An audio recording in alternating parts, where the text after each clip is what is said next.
Pourquoi vous faites marche arrière? Pourquoi vous faites marche arrière sur le gain en capital? Sur le gain en capital, pourquoi vous faites marche arrière sur le gain en capital?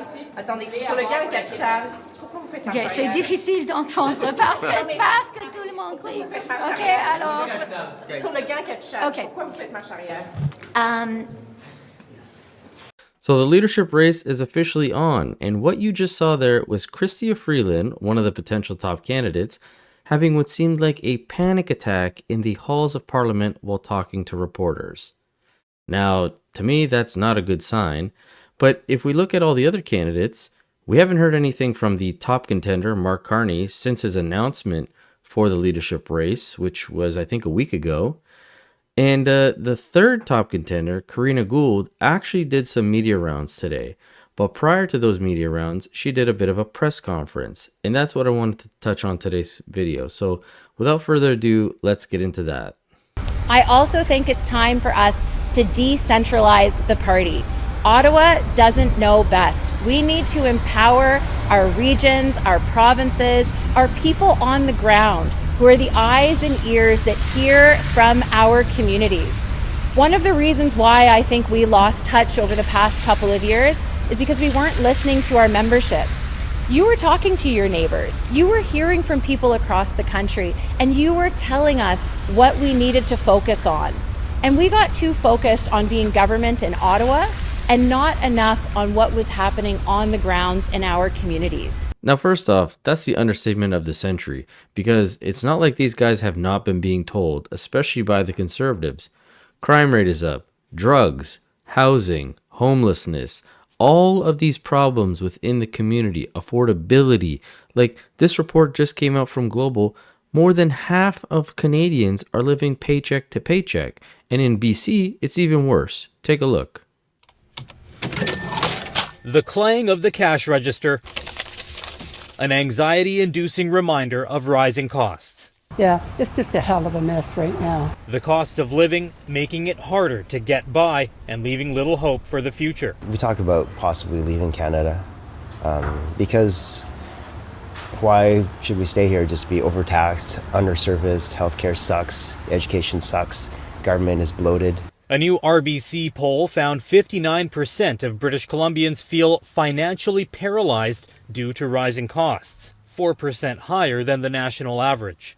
This even as inflation drops to the Bank of Canada's 2% target. Many Canadians, anecdotally, feel like their income is not going up, but yet costs, even though it's only 2% now, not 8%, they're still going up. Just under 1/3 of British Columbians say their finances are in a constant state of chaos. It's really gone downhill in the last 10 years, the quality of life, and I just, honestly, I feel bad for people every day, and I don't like having to feel bad every day. The survey also shows 54% of British Columbians are spending all of their income on essential bills and expenses, and 57% doubt they'll ever get ahead. I remember living from paycheck to paycheck, and that's tough. Now, I totally get what that guy's talking about, because my wife and I have had plenty of conversations about leaving the country. I've talked to friends, coworkers, and even if you look online, you see plenty of videos of people saying, the reasons I left Canada, I'm leaving Canada, I have to leave Canada because... And as you heard from that woman, she said it's all gone downhill in the last 10 years. Who's been in power for the last 10 years? Oh, I don't know, the Liberals?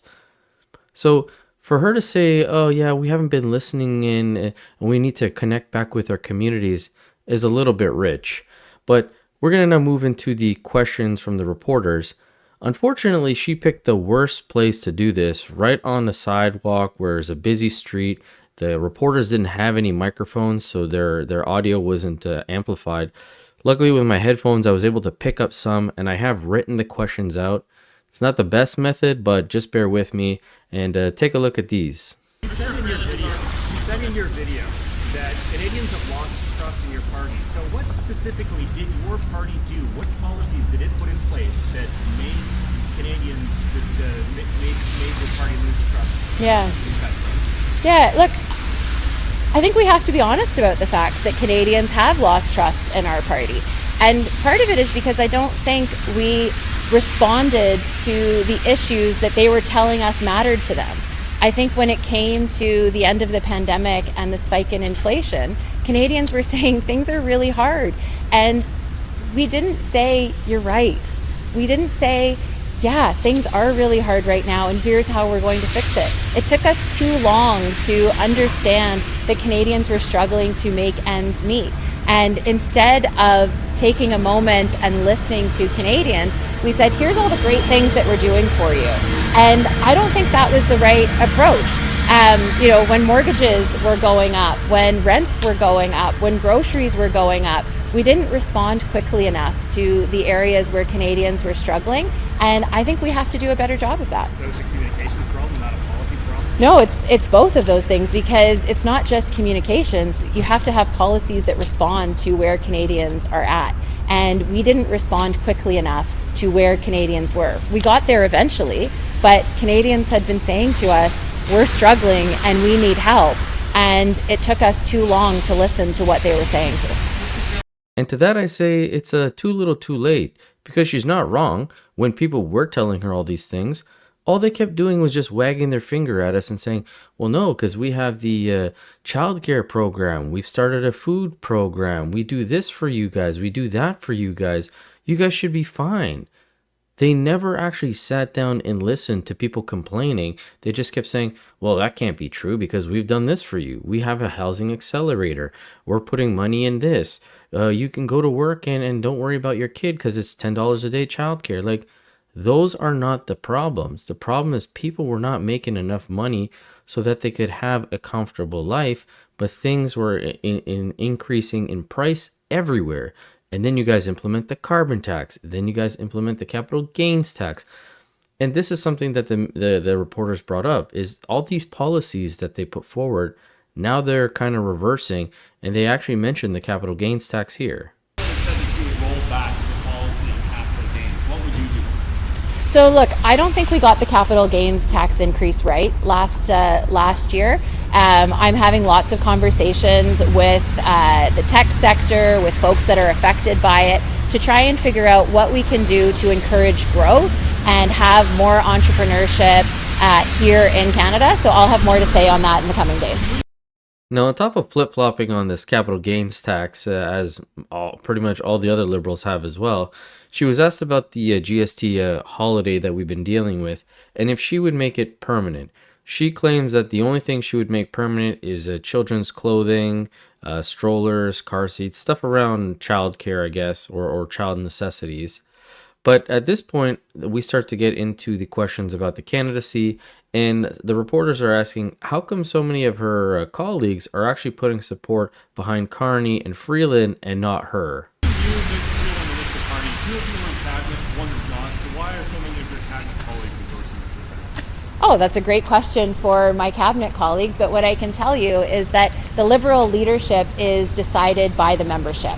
And I have, full respect for my cabinet colleagues, for colleagues in caucus, and I, encourage them to endorse whoever they decide to. But let's recall that the leadership of the party is decided by the membership. And what I am hearing from the membership across the country is how excited they are by my candidacy. And the fact that so many people are raising their hands, making donations, asking to volunteer is phenomenal. And unlike some of the other candidates, I've only been organizing for 2 weeks. Now, as I mentioned at the start of the video, she has been doing her media rounds, and today she was on Vashi Capellos as well as David Cochran's show, and she said the exact same thing because they asked her, how come nobody's really supporting you from your cabinet?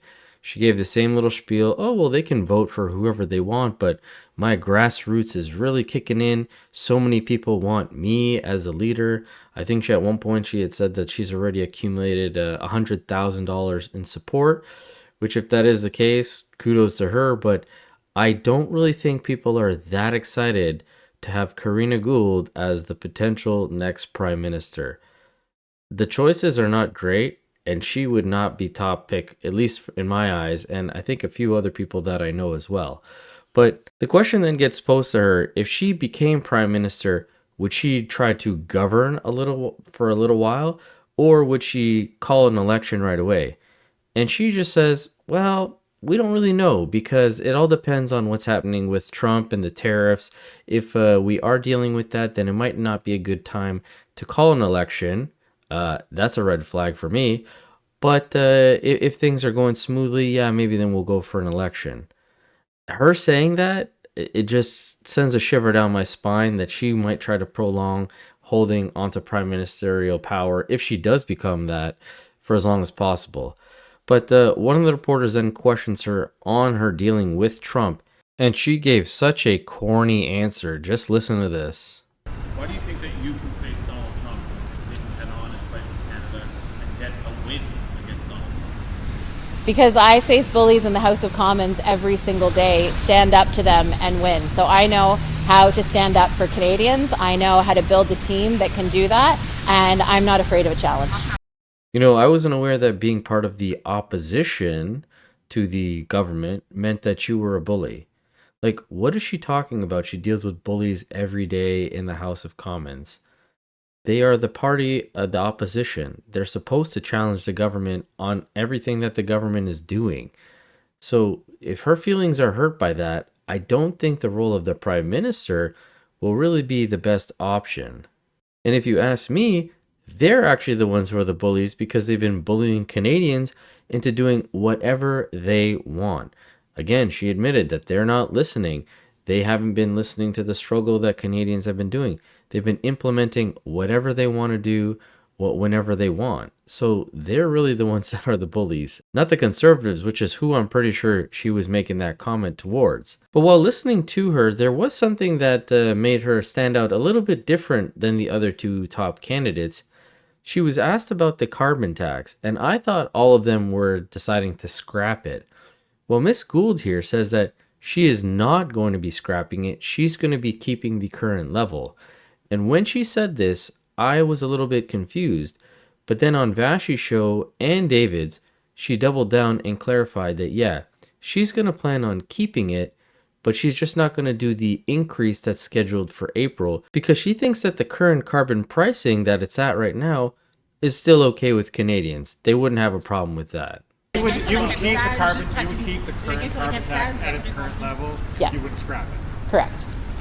We have an opportunity now to show Canadians that we hear them on the issues that matter to them and show them how we're going to change our positions moving forward. So let me ask you about some of those issues. And you've answered some of these questions, but I just want to get them for clarity's sake, particularly around the consumer portion of the carbon tax, because that's another one we did multiple interviews on. And specifically, I remember asking you the day the House resumed about the upcoming increase. And you said a number of things. It's a really important plank in our plan in the fight against climate change. If it were cut, a lot of these very good jobs that have been attracted to Canada are dependent on the fact that we have a price on pollution. There are real jobs at risk here. Are you now willing to put those jobs at risk? No, because that's the industrial price on pollution. And so I think we need to keep the industrial price on pollution. But I was asking you about the consumer price at that time. And I'm consistent in my argument here because it is still about the industrial price on pollution. But on the consumer price on pollution, my commitment is to cancel the increase that is planned for April 1st, because until we have a plan in place to deal with the emissions that make up about 10% of Canada's emissions reductions plan, we need to keep that price but not increase it, because what we're hearing from Canadians is now is not the time to make that increase. But what I also hear from Canadians is that they care about the fight against climate change. This just isn't the vehicle in which they want to make that fight. And so one of the things that I think about a lot is how can we actually help Canadians make the choices that they want to make to reduce their emissions? And let's be clear, like, Canadians are making personal choices to reduce their emissions, but it's still too expensive to buy an electric vehicle or a hybrid. It's still too expensive, when you're paying to heat your home. So I would like to bring back the rebate and increase the rebate for EV and hybrid vehicles. I would include gas hybrids in that, because that's a way for Canadians to also reduce their emissions. And I would bring back the home energy retrofit program, and I would do it in a bigger way, because these are things that can actually help Canadians make the choices that they want to make, but that right now are just unaffordable. Now, I just love how she says, how can we help Canadians make the decisions they want in order to reduce their emissions? Well, I don't know. Just throwing it out there, maybe don't have the government get involved, because if people want to reduce their emissions, they already can. They can go out and buy an EV. They can choose to ride a bike instead of drive their car. They could take public transportation. they can lower their heating so that they're not pumping so much during the winter, or air conditioning during the summer. Like, people already have the options that they can take on their own accord. But here you are saying, yeah, what can we do to help them change their behavior? That's WEF talk. That's them trying to control you and make you have as little options as possible. So I'm not a fan of this. I don't think that her keeping the carbon tax is going to benefit her in any possible way. But as we move to one of the final questions, this reporter kind of mocks Karina by saying, where did you get all these ideas all of a sudden? Because you've been in cabinet for so long, you could have expressed your disagreement or displeasure with all of these policies. So why should Canadians trust you at this point? And Vashi actually kind of asked her the same thing. And Karina's answer gives you a bit of insight into the control, I guess, that Justin Trudeau has. Take a listen.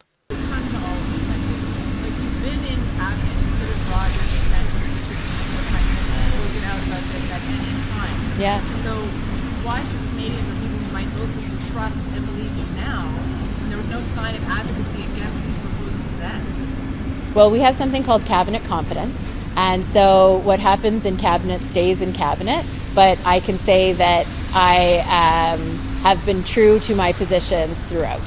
And look, I was a cabinet minister, and we have something called cabinet solidarity. So the conversations that happen in that room stay in that room. But I've, since resigned from cabinet to run in the race. And that's, one of the things that I know is that the reason why people are turning away from us is because they don't feel like we understand the issues that they're living on a day-to-day basis. And I think that, we have to listen to Canadians when it comes to questions like affordability. They're saying that things are too expensive for them. That's something that I think we need to do a better job of. I guess what I don't understand, though, is, if you got to the game too late in a number of those instances, why did you keep insisting in your cabinet colleagues that that wasn't the case? Like, I've done countless interviews with all of you, and every time I asked a question like that, I was told I was wrong, basically. And it's not as though you're just on the, sidelines of that. You were tasked by the Prime Minister and others to be one of the, leads on communication around a lot of this stuff that Canadians were continually telling you was negatively impacting affordability. What made you see the light? Well, I think I've seen it for a while, to be honest, Vashi. And you just couldn't say it? Is that what the argument is? Part of my job as the House Leader was to defend the government's position. But I, made very strong comments, within the spaces that I was acting. But I'm here to say to Canadians that we didn't get everything right.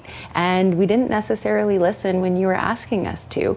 And I understand that, as a Liberal Party, we have to do a better job of listening to Canadians, and listening to Canadians means actually changing some of the positions that we have and some of the policies that we have. And so that's something that I feel very strongly about. Now, the two main things that I picked up from what she just said there is, one, Trudeau is the dictator that we have all come to know. Apparently, they can't say what they need to say, or even if they do, it falls on deaf ears because this guy just decides to do whatever he wants to do. And that's why the country is in the position that it's in. But secondly, she keeps going on about how they need to listen. She needs to prove to Canadians and other Liberals that they're going to be listening now. And that requires maybe some policy changes. Yet she just admitted earlier in the interview that she's not going to be scrapping the carbon tax. All she's doing is putting the pause on the increase. So how much is she actually listening? That's what I took from this. Let me know in the comment section below what you thought about this whole situation. And as always, I will catch you guys on the next one. Thanks so much.